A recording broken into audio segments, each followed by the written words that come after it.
The material presented in this educational activity is made available by HealthPartners Institute for Education and Research for educational purposes only.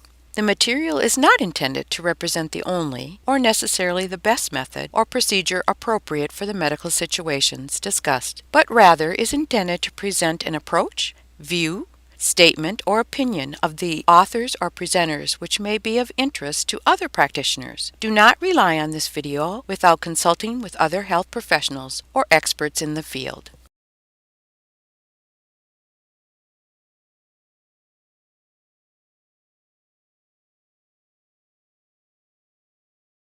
Hello, I'm Laurie Kaliainen, a plastic and hand surgeon, and I'm passionate about learning how better to optimize the prescription of postoperative opioids. It's essential that we address this topic because it's a huge patient safety issue.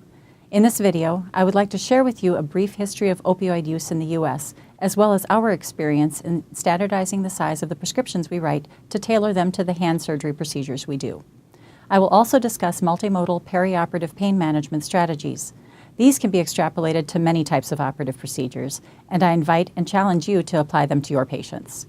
We will cover three major topics around the development of a postoperative opioid prescription plan: the causes and challenges of overuse of opioid medication, a review of studies in this area, and identification of opportunities to improve postoperative care in our patients. During this segment, I'll share how these findings impacted my practice. From 1999 to 2007, Ohio's rate of opioid distribution in grams per 100,000 population through retail pharmacies increased 325%, while the unintentional drug overdose death rate increased 305%. This study was paralleled in other locations through the U.S. It isn't limited to Ohio. The Institute for Safe Medication Practices reports 78% of primary care physicians have been asked for drugs that their patients saw advertised on television, and 67% concede that they sometimes grant patients requests for medications that are not clinically indicated. In addition, data from the 2009 National Safety on Drug Use and Health study revealed that 55% of people aged 12 or older who engaged in non-medical use of prescription pain relievers obtained the drug they most recently used from, quote, a friend or relative for free, end quote. So what are some of the causes of this problem? We began to see altered prescription practices in the late 1990s when the Joint Commission began the Pain, the Fifth Vital Sign campaign. At that time, pain was being undertreated in patients, but the patients in question were primarily those with cancer. Unfortunately, the concept was extrapolated to all patients, and people became to have the expectation that they should have no pain. There was an increase during this time in direct-to-consumer marketing, and physicians began to be concerned that if they didn't cede to patients' demands for more opioids, they would be perceived as uncaring and be at legal risk. Prescriptions were written with the goal of giving the patient enough to keep them from calling back on nights or weekends. In my mind, an unusual philosophy of care. Currently, there is concern in the medical world that we are being held hostage to patient satisfaction survey results and are practicing to make people happy, whether or not this equates with good care. The outcome of this is an increased number of opioid pills in the community, which has led to drug diversion and overdose. I see a similarity between how we write prescriptions for opioids and for antibiotics. Over 20,000 people die in the U.S. each year of bacterial infections that should have been treatable with antibiotics were it not for overuse and the development of drug resistance. We're likewise seeing patient deaths from the overuse of opioids. To its credit, the Joint Commission has recognized that the current approach to pain has not been as effective as hoped.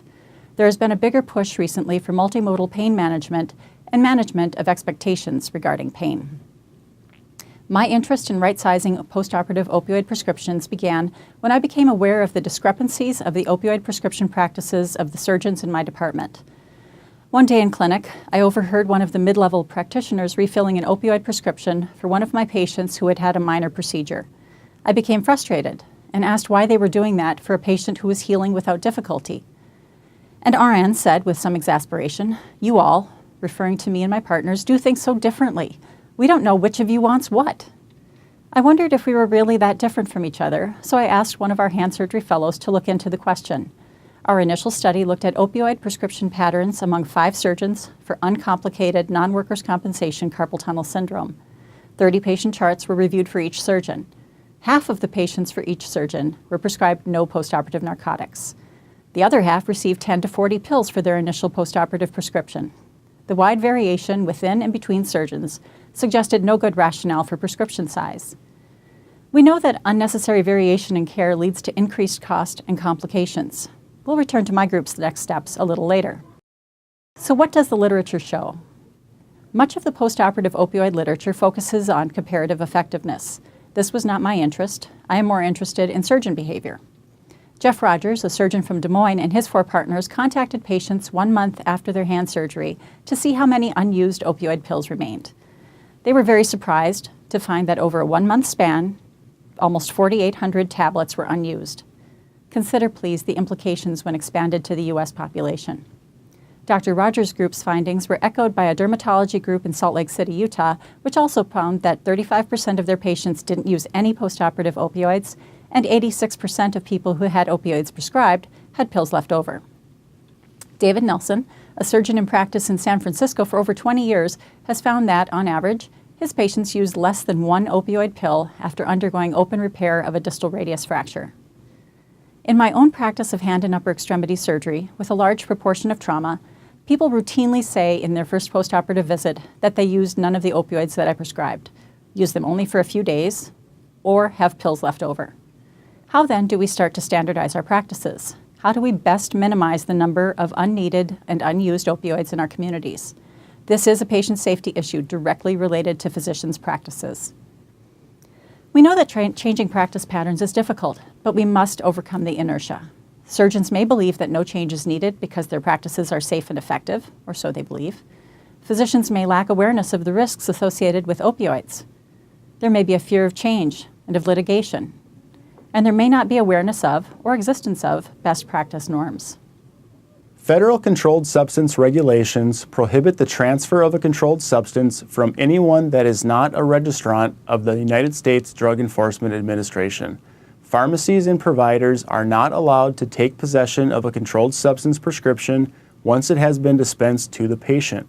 A few examples would include situations such as a patient requesting a stronger medication but has pills left from their previous prescription, or an individual simply looking to dispose of medications discovered when performing spring cleaning in their medication cabinet.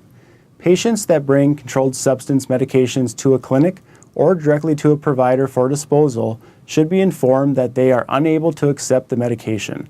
Remember, it is illegal for a clinic or provider to take back a controlled substance medication once it has been dispensed to the patient. The DEA did recently publish a change in the Federal Register that may impact the collection and disposal of controlled substances in the future. Additional work at the state and local level will need to take place to fully implement the change. Please visit the DEA website for additional information. Let's review some of the resources available to help educate ourselves and our patients on safe, proper methods of disposal. The DEA, in partnership with state and local law enforcement agencies, sponsors biannual national prescription drug take-back events throughout the United States. Over 4.1 million pounds of medications have been collected since the first scheduled event in 2010. Medication drop boxes are another option for individuals. The drop boxes are managed by local law enforcement agencies and offer a convenient, anonymous option to aid in the proper disposal of unused medications. When recommending these options, patients should be encouraged to leave their medications in the original labeled container. It is recommended that patient-specific information be removed or blacked out from the prescription label with a permanent marker. Lastly, individuals can dispose of medications at home if proper precautions are taken to ensure the medications are no longer fit for consumption. Medications should be mixed with an undesirable substance, such as coffee grounds or kitty litter, placed in a sealed container, and disposed of in the trash. Commercial products that use activated carbon are also available to aid in the disposal process. Talk to your pharmacist for more information on medication disposal bags. For the most up-to-date information, visit the Pharmacy tab on the HealthPartners website. There is a page dedicated to medication disposal resources. Together, we can do our part to educate ourselves and our patients on how to properly dispose of their unused medications and help protect the communities we live in. After doing our initial review of carpal tunnel surgery, we performed a quality improvement project looking at prescription practices for 4 additional types of hand surgery cases and found the same wide variety of prescription sizes. I sought agreement among my partners that they would attempt to standardize postoperative doses based on the findings of a chart review. I created an educational assist device, which I called the pink card, because it's bright pink and cannot be easily misplaced. This recommended prescription sizes based on the intensity of the surgical procedure, which were in turn based on findings from the chart review. I reviewed our card with the residents, mid-level staff, and nursing staff. In addition to procedure-based prescription sizes, it includes additional pain management strategies. The card, though, is only one of my department's multimodal pain strategy. Preoperatively, we discuss expectations about pain and recovery.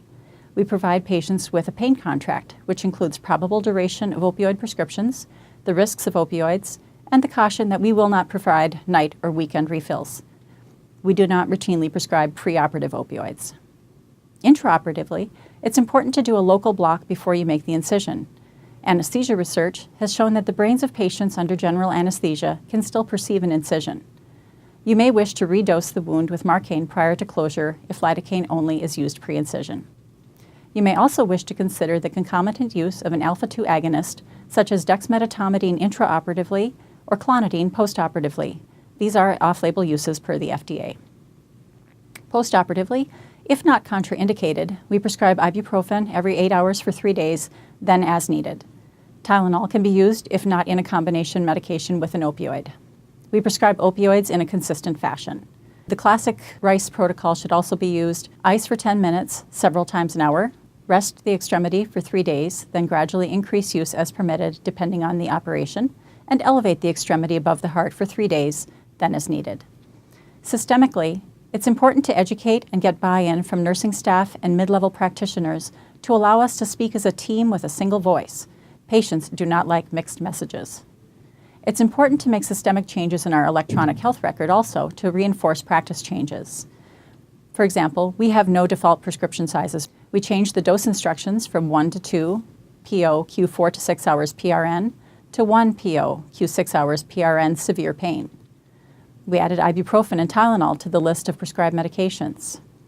A checkbox was added that says, quote, no additional opioids needed postoperatively, end quote, to limit calls from the PACU nurses. And it's important to make a note in the chart when no further opioids are indicated by you, the surgeon. Do not tell the patient to see their primary care physician to get more opioid medications if they were not being treated preoperatively for chronic pain. For patients who are on chronic opioids, it's important to discuss postoperative medication plans with the physician who prescribes their opioids. Do not become the primary provider as the surgeon. It's also important to discuss with the patient their expectations for surgery, the likelihood of pain postoperatively, and the inability to completely block pain. You also wish to stress and to clarify who will be prescribing medication for them and for how long. So what happened after we instituted the changes? We did chart reviews 4 months and 1 year after starting the pink card. For all case types, at 4 months, we saw a drop in prescription sizes. These changes were maintained at the 1 year mark, and more interestingly, we saw a progressive decrease in variation as per the error bars seen in the graph shown. Our refills also showed a drop by 4 months and then plateaued. Our satisfaction scores have not changed. We drew several conclusions from these improvement strategies. Overall, we determined that standardization of postoperative opioids is challenging but possible. This is an ongoing and fluid practice. We continue work on assessing the true use of postoperative opioids and right-sizing our prescriptions. So how can you apply these principles to your departments and to your patient care? Number 1, choose an index procedure or procedures.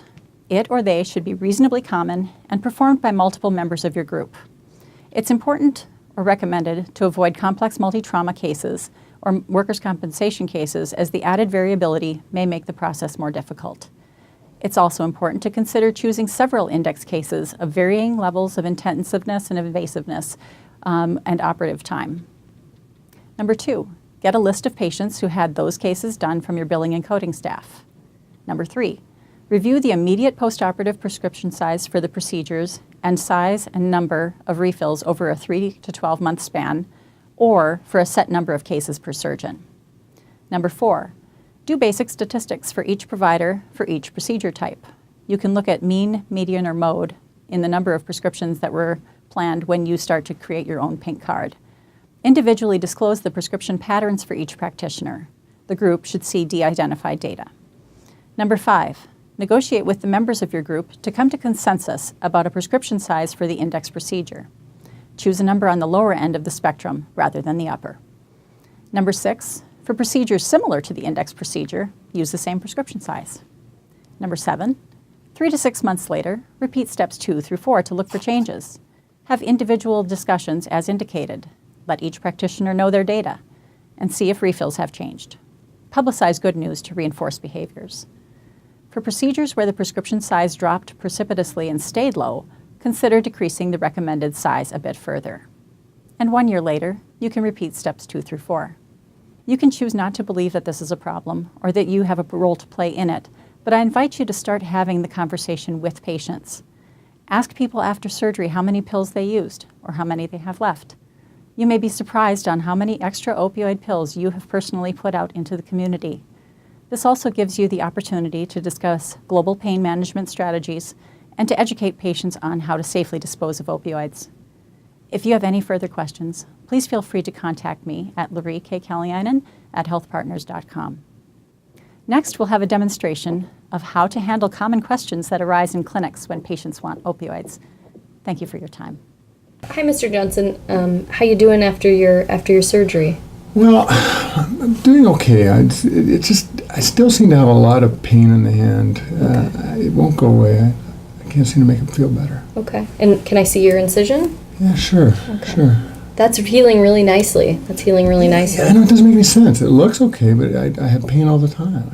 Are you still using the pain medicines? Yeah, all the time. I try not to. I try and back off from it, but yeah, it wakes me up at night, and I'm finding I need 1 or 2 every 4 to 6 hours. 1 or 2 every 4 to 6 hours? Yeah. Okay. Yeah. All right. Well, with this surgery, we wouldn't expect you to be in pain at this point, 6 weeks out from the surgery. It looks like the incision is healed pretty well. There's no redness or anything to indicate that you have any infections or anything. It feels as though your joints are moving okay. You have full range of motion in all of your fingers. Can you squeeze my finger for me? Sure. Yeah. Good. Okay.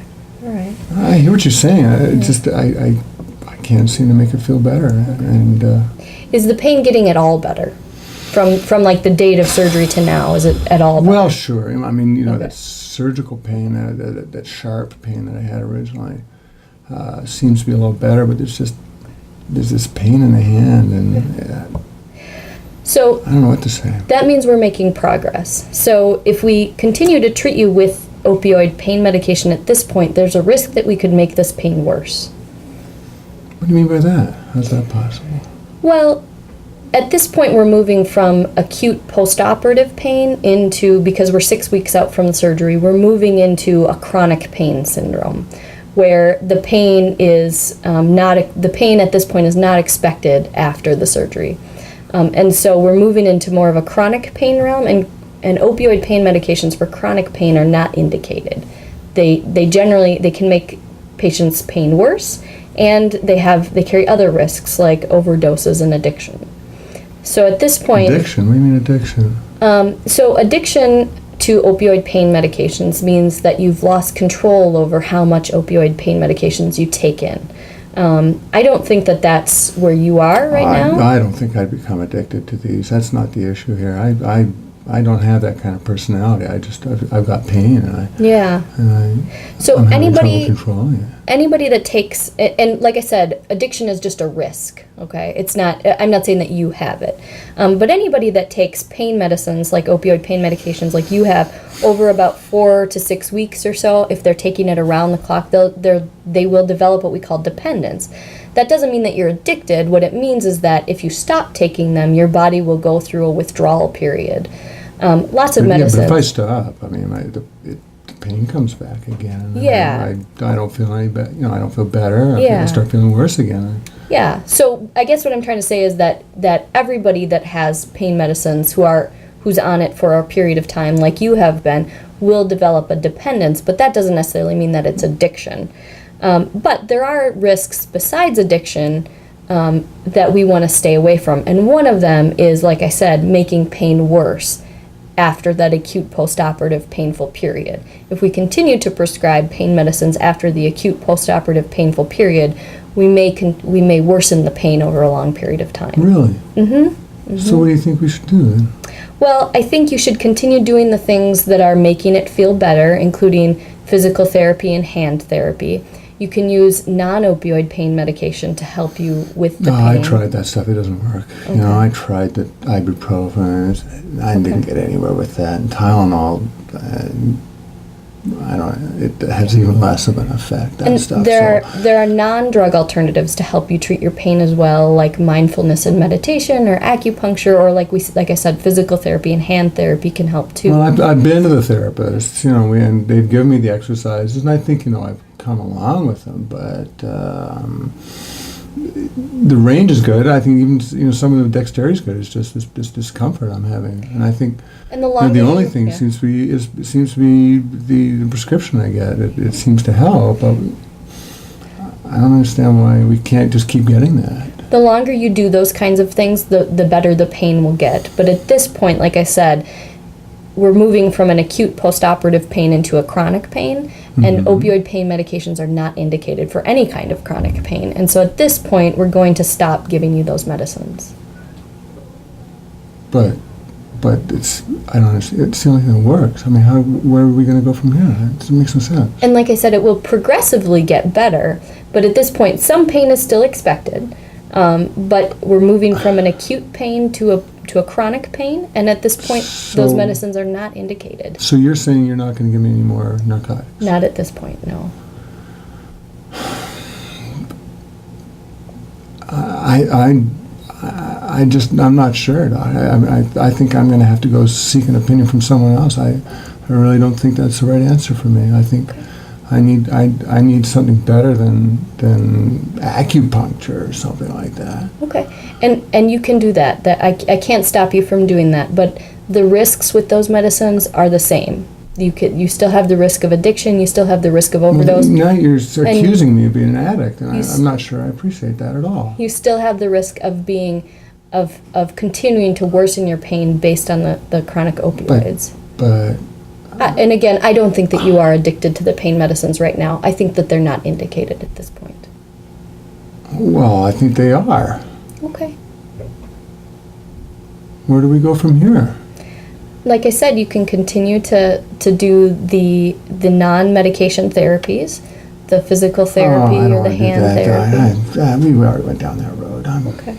I need something better than that. That's not going to work for me. Okay. That's what I have to offer at this point. Well, I'm going to have to find some other place to get my pain medicine then. I've obviously come to the end of the road with this clinic. Okay.